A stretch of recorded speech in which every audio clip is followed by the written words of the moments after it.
He even went as far to say that Slade were more influential than the Beatles to the legendary 90s band.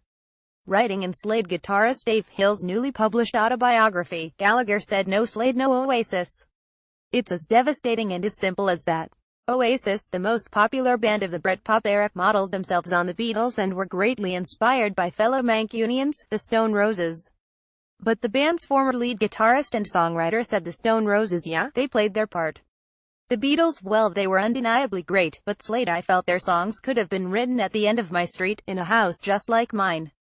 Noel Gallagher. He also paid tribute to the book's author Dave Hill. He was keeping it casual during the glam wars on Top of the Pops, and he had a gold Rolls Royce. What's not to love? Hill, who grew up in a council house on the Warstones estate pen, was able to publish his life story, so here it is, with the help of fans who directly funded it via a new publishing website, Unbound, that Hill has set up.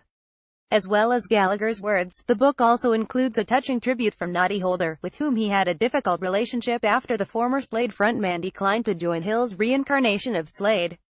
Holder and Jimmy Lee, Slade's songwriting partnership, have enjoyed a comfortable living on their royalties since the band split, while Hill and drummer Don Powell were forced to go back on the road to pay their mortgages. The pair have since reconciled.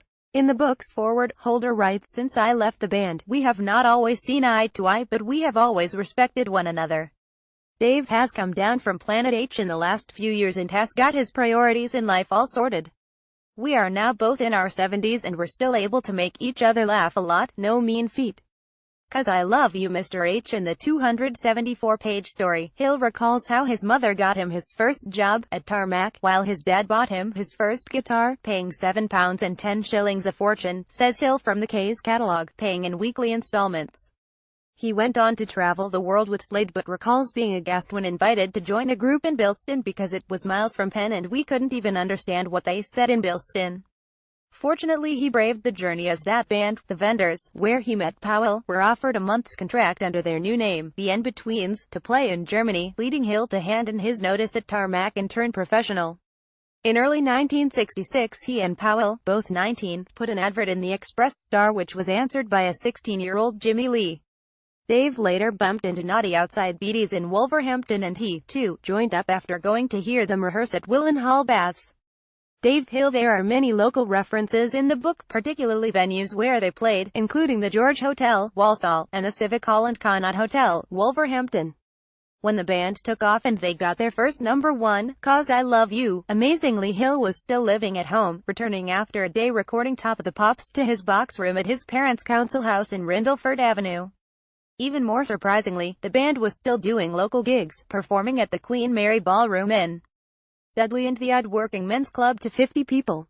Hill says, "A lot of people didn't know we had a number one." He puts Slade's success down to a combination of their big, energetic sound and the fact they were an antidote to the strikes, power cuts and economic gloom of the 70s. The grandfather of 5, who still lives in Wolverhampton and tours with Don Powell in a reformed Slade, has survived financial struggles and a stroke to find inner peace. "I proved to myself that the power of the band was still there, that I still had worth," he says. "It's still a thrill to go out on stage. I hope there are plenty more gigs to come."